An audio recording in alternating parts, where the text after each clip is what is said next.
নমস্কাৰ, মই মোৰ সকলো জৰিহণৰাগীক মোৰ ফালৰ পৰা সন্মান জনাইছোঁ। মই আপোনালোকৰ লগত আজি এটা বিশেষ বিষয় আলোচনা কৰিম। এটা গণৰ বিষয়। গণ মানে আপোনালোকে নিশ্চয় গম পাইছে যে আপোনালোকৰ জন্ম পত্ৰিকাত আপোনাৰ হওক বা আপোনাৰ সন্তানৰে হওক লেখা থাকে যে যেতিয়া ৰাশি লেখাই থাকোঁ, ৰাশিৰ লগত আপোনালোকৰ এই বিষয়টো উল্লেখ থাকে যে গণ কোন গণত জন্ম ল'লে, কি বৰ্ণ, কাৰ দশা, বৃহত্তৰী মতে কাৰ দশা কোন গ্ৰহৰ, অস্তত্ৰী মতে কোন গ্ৰহৰ, এইবিলাক লেখাই থাকে। কিন্তু প্ৰশ্ন এটা হ'ল কি যে আমাৰ কিছুমান ক্ষেত্ৰত বিয়া বাৰুৰ ক্ষেত্ৰতো গণটো চোৱা যায়, যিহেতু জতক বিচাৰত বিশেষকৈ ৰাশিজোৰা চোৱা যায়। কিন্তু কথা এটা হ'ল কি যে আমাৰ এটা খুব মই লক্ষ্য কৰিছোঁ, বহুতৰে এটা ছাছপেক্ট সন্দেহ কোনটোত যে ৰাক্ষক গণ বুলি কোৱাৰ লগে লগে বা অকণমান মনটো সংকোচ আহে যে কয় যে ৰাক্ষক গণ। বিশেষকৈ ল'ৰা মানুহৰ কথা নাই, ছোৱালী বা অৰ্থাৎ জাতিকাৰ হ'লে অলপমান মানুহৰ সংকোচটো বেছি হৈ যায়। এই যিটো আপোনাৰ বিশেষকৈ আনফালে জতক বিচাৰত কোৱাও আছে যে বিশেষকৈ দেৱগণ আৰু ৰাক্ষকগণ বা দেৱাৰীগণ লগত বিবাহ পাৰিলে নকৰাটোৱেই ভাল বুলি কোৱা আছে। কথা এটা আহিব বিয়া বাৰু। তথাপিতো এটা কথাও আনফালে বহুতে ভাবে যে দেৱাৰীগণ মানে খুব অলপ বেয়া নেকি। প্ৰকৃতপক্ষে সেইটো এটা ভুল ধাৰণা আছে বুলি ক'লে, কাৰণ আমাৰ যদি সোমাই থকাৰ মাজত সোমাই আছে। আমি তাৰ আগতে কওঁ আপোনালোকক যে আমাৰ যেতিয়া আপোনাৰ বৰ্ণ বিচাৰ কৰা যায়, বৰ্ণটো ঠিক সেনেকৈ চাৰিটাত আছে, যিহেতু গমে পাইছে আপোনালোকে যে বৰ্ণ আমাৰ চাৰিটাত থাকে। হয়তো তাত থাকিব আপোনাৰ ভাল বিপ্ৰ বৰ্ণ, ক্ষত্ৰিয় বৰ্ণ, বৈশ্য বৰ্ণ, শূদ্ৰ বৰ্ণ। কথা এটা আহিব যে কোৱা যায় যে শূদ্ৰ বৰ্ণ হোৱা মানে মানুহ এজন তাৰ কলা আকৃতি অলপমান সেনেহেন কথা আহি পৰে। বা বিপ্ৰ হ'লে আপোনাৰ গৌৰবৰ্ণ হ'ব বা বগা হ'ব। কথা আহি বহুত পৰি যায়। গতিকে তথাপিতো মই বিশেষকৈ বৰ্ণৰ কথা নকওঁ। বৰ্ণটোত আপোনালোকে গমেই পাব, আপোনালোকৰ কি বৰ্ণ নিজে আপোনালোকে ৰাশি অনুযায়ী গম পোৱা যায়। কাৰণ কি কথা যে আপোনালোকে যদি নিজৰ বৰ্ণটো জানিব বিচাৰে, আপোনাৰ ৰাশি লৈ আপুনি গম পাই যাব। মই কৈ দিছোঁ আপোনালোকে একো কাউণ্ট কৰি যাব যে প্ৰথম মেঘ ৰাশিক যদি আপোনালোকে প্ৰথম ক্ষেত্ৰীয় ধৰিব লাগিব। যদি মেঘ ৰাশি হয় তেতিয়াহ'লে আপোনাৰ বৰ্ণটো ক্ষেত্ৰীয় হ'ব। ঠিক সেইদৰে আপোনাৰ যদি বৃষ হয়, বৃষত আপোনাৰ বৈশ্য হ'ব, মিথুনত শূদ্ৰ হ'ব, কৰ্কটত বিপ্ৰ বৰ্ণ হ'ব। আকৌ আহি আপোনালোকে আৰু ঘূৰাব লাগিব সেনেকৈয়ে মোটামুটি 12টা, এই চাৰিটাত আপোনাৰ 12টা আহি গ'ল। সেইমতে আপোনাৰ যদি আকৌ যেতিয়া বিপ্ৰ শেষ হ'ল, আকৌ আপোনাৰ আৰু সিংহ ৰাশিৰ কি হ'ব? ক্ষেত্ৰীয় হ'ব, কন্যাৰ বৈশ্য হ'ব, বা তুলা ৰাশিৰ শূদ্ৰ হ'ব, বৃশ্চিকৰ আপোনাৰ বিপ্ৰ বৰ্ণ। সেনেকৈ গুচি গ'লে আপুনি নিজে নিজে গম পাব। এইকেইটা এটাৰ পিছত এটা কথা থাকে। গ্ৰহ একে হ'লেও বৰ্ণ বদলি যায় ৰাশি অনুযায়ী। বিশেষকৈ ৰাশিৰ দ্বাৰা বৰ্ণটো নিৰ্ধাৰণ কৰা হয়। আপোনালোকে এটা কৈ দিছোঁ যে মেঘ ৰাশিৰ অধিপতি গ্ৰহ মংগল, কিন্তু ক্ষেত্ৰীয়। কিন্তু বৃশ্চিকৰ মংগল গ্ৰহ একে, কিন্তু ৰাশি বৃশ্চিক ৰাশি জাতকসকল কিন্তু বিপ্ৰ বৰ্ণ। সেইদৰে আপোনাৰ ধনু ৰাশিৰ দুটা আহি যায়। ধনু ৰাশিৰ আপোনাৰ ক্ষেত্ৰীয় আহিব বৃহস্পতি, কিন্তু বৃহস্পতি আমিতো জানো যে বিপ্ৰ হ'ব লাগিছিল, কিন্তু নহয় ধনু ৰাশি, কিন্তু অলৰেডি ক্ষেত্ৰীয় বৰ্ণ হৈ যাব। আৰু মিনতটোহে কিন্তু বিপ্ৰ বৰ্ণ হ'ব। ঠিক এনেকুৱা কথা থাকে। সেইটো বিষয়ে কথা আমি ক'ব নাচাওঁ এতিয়া। কিন্তু নাম কৈছোঁ যে বিশেষকৈ আপোনাৰ বৰ্ণটো ৰাশিৰ দ্বাৰা হ'ব।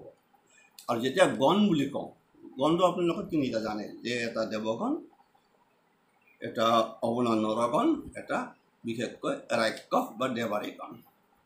মই আজি বিষয়বস্তুটো লৈছোঁ আপোনালোকৰ লগত এই দেৱাৰীগণৰ লৈয়ে, কাৰণ এইটো লৈয়ে বহুতৰে বহুত মনত সংকোচ।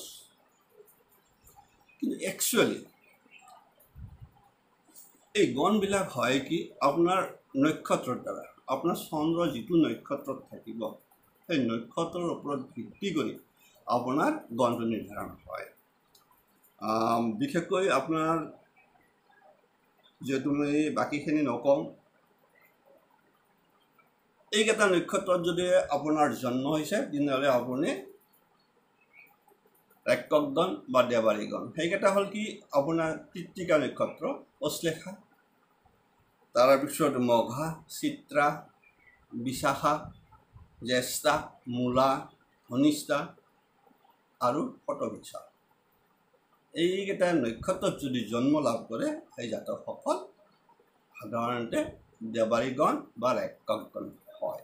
কিন্তু প্ৰশ্ন এটা হ'ল, যদি আমি নক্ষত্ৰৰ পৰা চাব যাওঁ, দেখলো এই নক্ষত্ৰকেইটা হ'ব, কিন্তু এই নক্ষত্ৰকেইটাৰ কিন্তু দেখা যায় যে যদিও জাতক এজন একক গণ বা দেৱাৰী গণ হয়, কিন্তু নক্ষত্ৰ অনুযায়ী কিন্তু খুব শুভ ফল প্ৰদান কৰি থাকে। প্ৰশ্ন আহি যায়, কিন্তু আমাৰ ধাৰণাটো কি যে একক গণ। বহুতে ক্ষেত্ৰত ভাবে যে দেৱাৰী গণৰ ছোৱালী বিয়া কৰে, কিন্তু কথা আছে আপুনি দেৱাৰী গণৰ ছোৱালী বিয়া কৰিও আপুনি সুখী হ'ব পাৰিব। যেতিয়া নক্ষত্ৰ যদি আপোনাৰ যদি ভাল নক্ষত্ৰ হয়, নক্ষত্ৰ কোনকেইটাৰ আপোনালোকে গম পাই যাব। মই সেই নক্ষত্ৰ অনুযায়ী সেই বৈশিষ্ট্য কিছুমান চাৰিত্ৰিক বা বিশেষকৈ ভাগ্য, চাৰিত্ৰিক বৈশিষ্ট্য আৰু ভাগ্যৰ ফল কিছু আপোনালোকক কৈ দিম। আপোনালোকে তেতিয়া উপলব্ধি কৰিব যে এই দেৱাৰী গণত জন্ম লাভ কৰা জাতক জাতিকাসকলো কিমান ভাগ্যৱান। আচলতে কথা হ'ল কি, দেৱাৰী গণ বা একক গণৰ মানুহবিলাক ভোগী। এইটো কিন্তু মনত ৰাখিব। ইয়াত ভোগ কৰাৰ কাৰণে জন্ম লৈছে বুলি কয় বৰ্তমান সময়ত। কাৰণ যিহেতু এটা কথা ৰাখে যে একক বা দেৱাৰী গণৰ জাতকসকল বিশেষকৈ আপোনাৰ যিকোনো কষ্টৰ বিনিময়ত ভোগ কৰিব বিচাৰে। এইটো বৰ সাংঘাতিক কথা। গতিকে আপোনাৰ দেৱাৰী গণৰ মানুহ হ'ল ভোগপ্ৰিয়, ভোজনপ্ৰিয়, যিকোনো ভোগ কৰিব বিচাৰে, মনেদি চব ভোগ কৰিব বিচাৰে। কিন্তু তাৰে মাজেদি আপোনাৰ কিছুমানৰ দেখিব বহুত এই দেৱাৰী গণৰ মানুহ বহুত কিন্তু ভাগ্যৱান। আজি মই আপোনালোকক কৈ দিছোঁ, এই যে মই ক'লোঁ যে এই নক্ষত্ৰকেইটা কোন কথা কৈছিলোঁ যে কৃত্তিকা নক্ষত্ৰ যদি হয়, অশ্লেষা হয়, আৰু যদি আপোনাৰ মঘা, চিত্ৰা অথবা বিশাখা, জ্যেষ্ঠা, মূলা, ধনিষ্ঠা, শতভিষা, এইকেইটা নক্ষত্ৰত যদি জন্ম লৈছে তেনেহ'লে আপোনাৰ গণ আপুনি দেৱাৰী গণ বা একক গণৰ মানুহ। প্ৰথম এই বিশেষকৈ যিহেতু আমাৰ ২৭টা নক্ষত্ৰত প্ৰত্যেকটা গণত আপোনাৰ মনত ৰাখিব ৯টাকৈ নক্ষত্ৰ আছে। ৯টা নক্ষত্ৰ লৈ আপোনাৰ একোটা গণ সৃষ্টি কৰি থৈ দিছিল। দেৱগণ যদি আপুনি দেৱগণ চাই তাতো ৯টা আছে, আপোনাৰ যদি নৰগণ চাই তাতো ৯টা পাব নক্ষত্ৰ, আৰু দেৱাৰী গণতো ৯টাই পাব।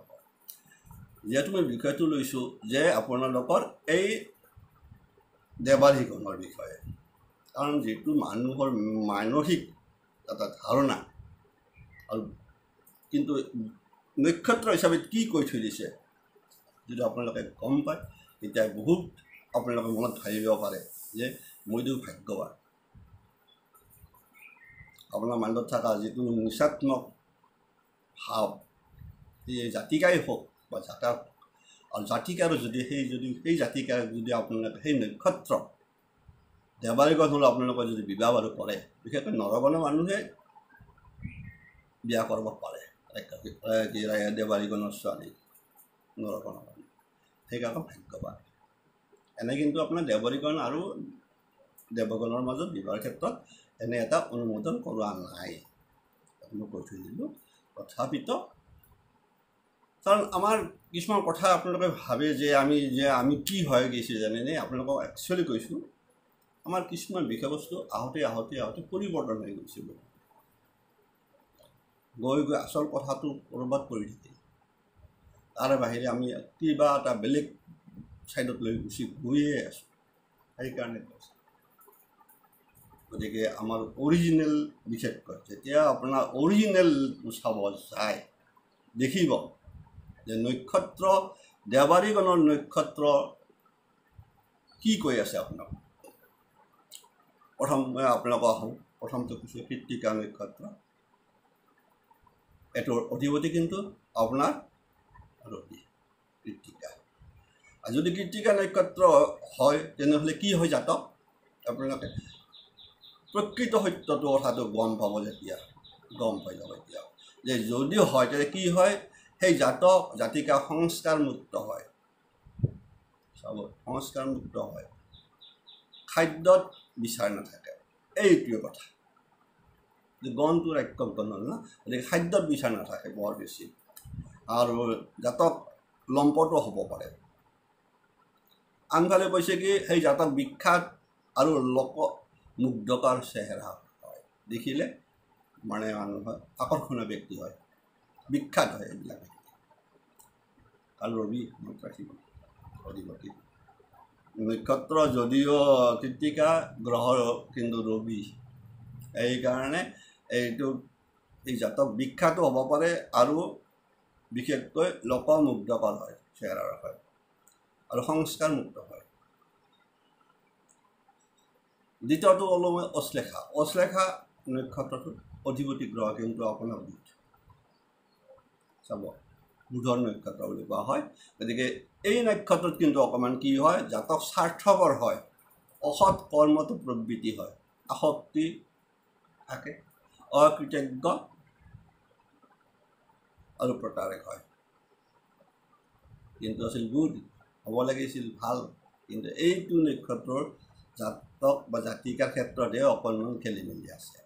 কাৰণ এইটোত স্বাৰ্থপৰ হ'ব, অসৎ কৰ্মত বা প্ৰকৃতি আসক্তি অকৃতজ্ঞ গুণটো বুধিও হয়, কাৰণ বুধ আছে, অধিপতি বুধ ন, গতিকে আপোনাৰ প্ৰতাৰকো হয়। এইটো অশ্লেষা। গতিকে আপুনি গম পালে যে অশ্লেষা নক্ষত্ৰটোৰ অকণমান গণ্ডগোল। যদি মঘা হয়, মঘাটো কিন্তু কেতু। যদি আপোনাৰ মঘা তাৰ কেতু নক্ষত্ৰ বুলি এইকাৰণে কৈছোঁ আপোনালোকক, যদি মঘা নক্ষত্ৰত জন্ম হয়, অৰ্থাৎ যিটো ৰাশি চন্দ্ৰ অৰ্থাৎ থাকিব, সেইদিনা ৰাখিও নোযায়, তাত যদি আপোনাৰ জন্মৰ সময়ত যদি মঘা নক্ষত্ৰ হয়, সেইটো নক্ষত্ৰ কিন্তু কেতু। কাৰণ তেতিয়া আপোনাৰ কেতুৰ দশা আৰম্ভ হয়, এই মানুহ যি কয় আমাৰ দশা আৰম্ভ হয়, এইমতে হয় আপোনাৰ জন্মকালীন সময়ত।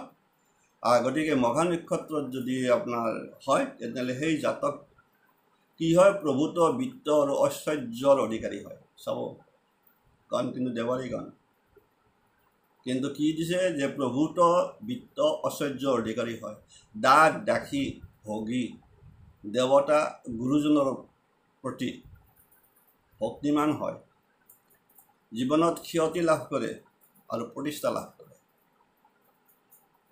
দেৱাৰীগণ মনত ৰাখিব আপোনালোকে, যদি কোনোবা জাতিকা যদি মঘা নক্ষত্ৰত জন্ম লৈছে, এই নক্ষত্ৰ যদি মঘা নক্ষত্ৰ হয়, কি হ'ব মনত ৰাখক। এতিয়া আপুনি আৰু দেৱাৰীগণৰ ছোৱালী জাতিকা বিয়া কৰালে, কিন্তু নক্ষত্ৰ মঘা, কি দিছে, প্ৰভূত বিত্ত আৰু ঐশ্বৰ্যৰ অধিকাৰী, দাস দাসী ভোগী দেৱতা গুৰুজনৰ প্ৰতি ভক্তিমান, অথচ দেৱাৰীগণ জীৱনত ক্ষতি প্ৰতিষ্ঠা লাভ। মনত ৰাখিব, কোনটো নক্ষত্ৰ? মঘা নক্ষত্ৰ।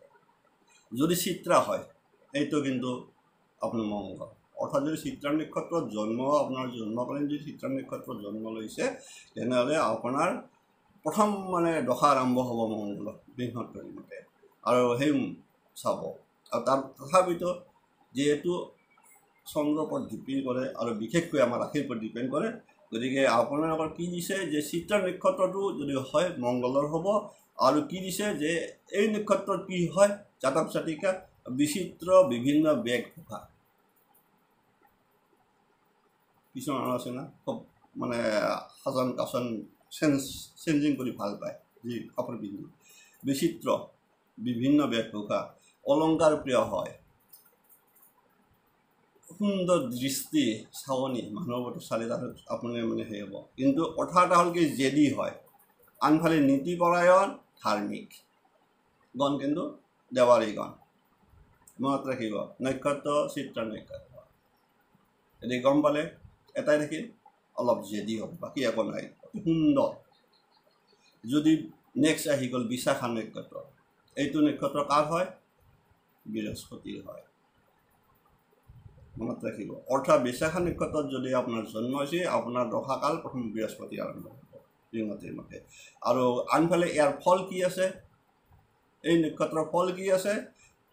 দেৱাৰীগণলৈও সুপুৰুষ দেখিবলৈ, সুপুৰুষ, সুদৰ্শন, বাক চাতুৰ্য, কিন্তু কাজিয়া প্ৰিয়। যিহেতু গণটো থাকি গ'লেও কথা তাতে আহি গ'ল, কিন্তু বাক চাতুৰ্য, কাজিয়া প্ৰিয়। চাব, কিন্তু অৰ্থকাৰী বুদ্ধি, বুদ্ধি কিন্তু অৰ্থকাৰী বুদ্ধি। কেনেকৈ অৰ্থ আহৰণ কৰিব পাৰে সেইটো থাকে। এই যে মই ক'লোঁ ভোগ, যিকোনো প্ৰকাৰে ভোগ কৰিব, ৰাক্ষস গুণৰ মানুহে এটা গুণ। গতিকে থাকি গ'ল অৰ্থকাৰী বুদ্ধি থাকি গ'ল। কোনটোত? আপোনাৰ বিশাখা নক্ষত্ৰ। যদি জ্যেষ্ঠা নক্ষত্ৰত জন্ম হয় আপোনাৰ, সেইটো দেৱাৰীগণ।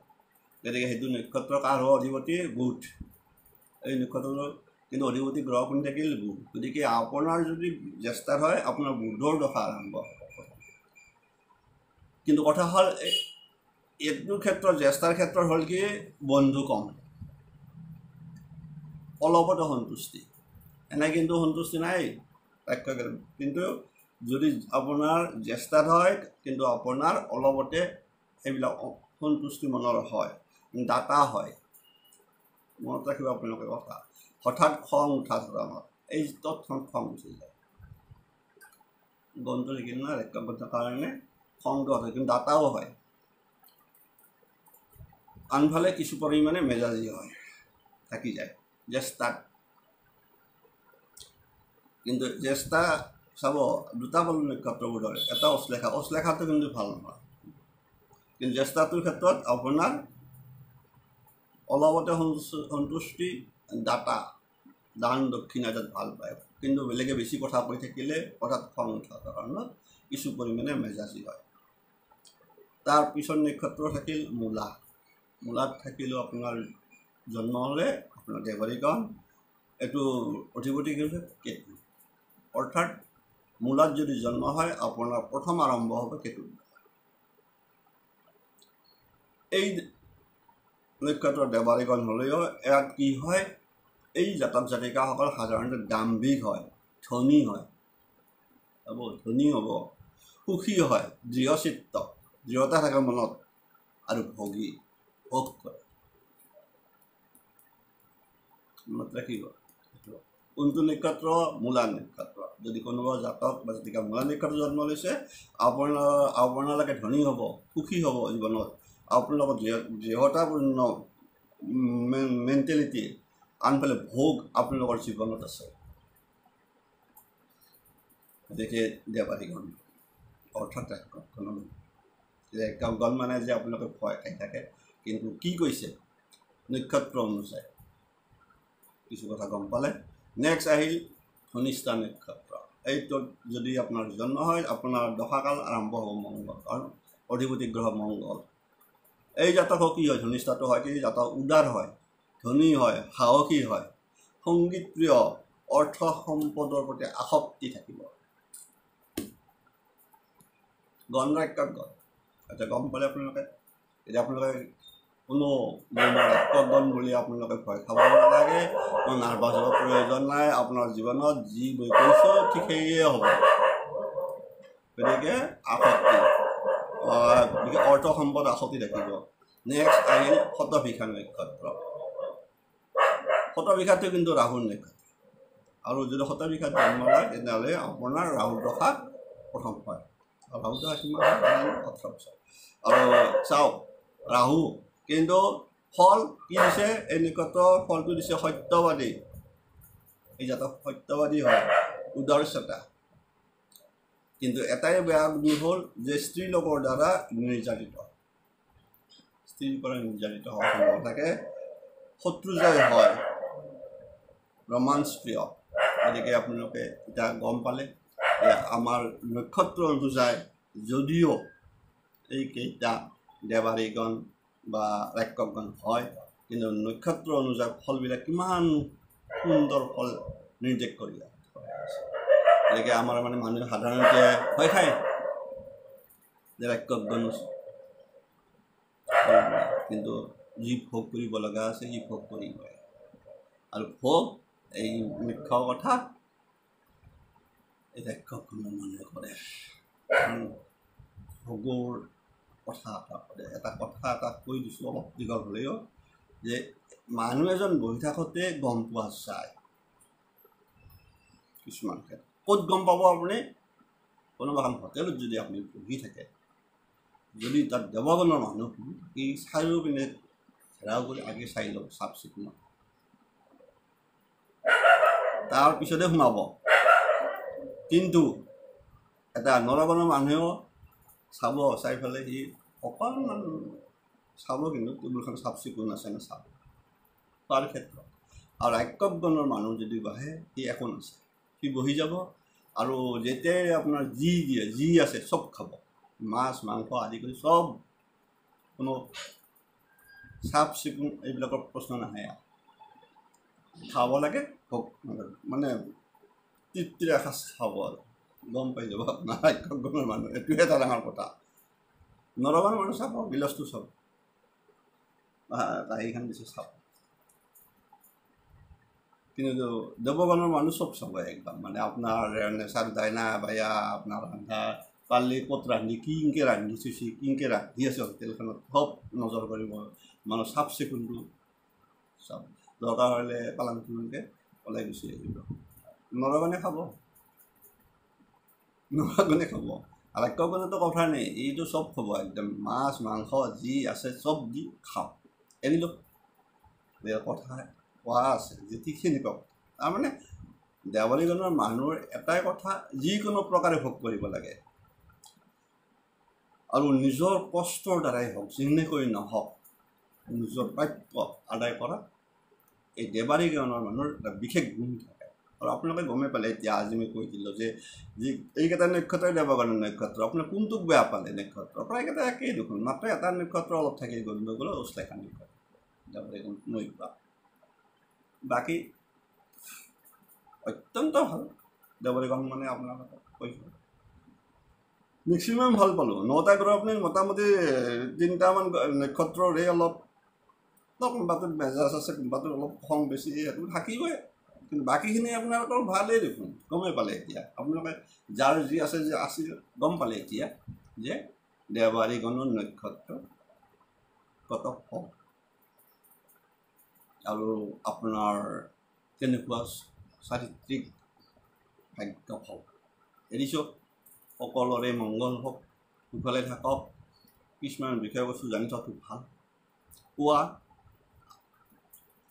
প্ৰকৃত চাব গ'লে কি লেখি থৈ দিয়াই আছে নক্ষত্ৰগতভাৱে কাৰণ যিহেতু নক্ষত্ৰৰ পৰাই আমাৰ গণটো হৈছে এই নক্ষত্ৰগত ফলটোৱে মেইন ফল সেইটো আপোনালোকক কৈ এৰিছোঁ মোক কিবা ক'ব পাৰে যে মানে আপুনি এটা কথা চব কথা মানি লোৱাটো নিজেও বিবেচনা কৰি চাওক আপোনালোকে হয় নাই নহয় যিসকল ৰাক্ষসগণৰ মানুহ আছে আপোনালোকে যিখিনি মই কেইটামান নক্ষত্ৰ কৈছে সেইকেইটা নক্ষত্ৰ যদি আপোনালোকে নিশ্চয় ভোগ কৰিয়ে আছে কাৰণ আপোনালোকক ভোগৰ কাৰণে জন্ম লোৱা বুলি ক'ব পাৰি ৰাক্ষসগণৰ মানুহ এৰিছোঁ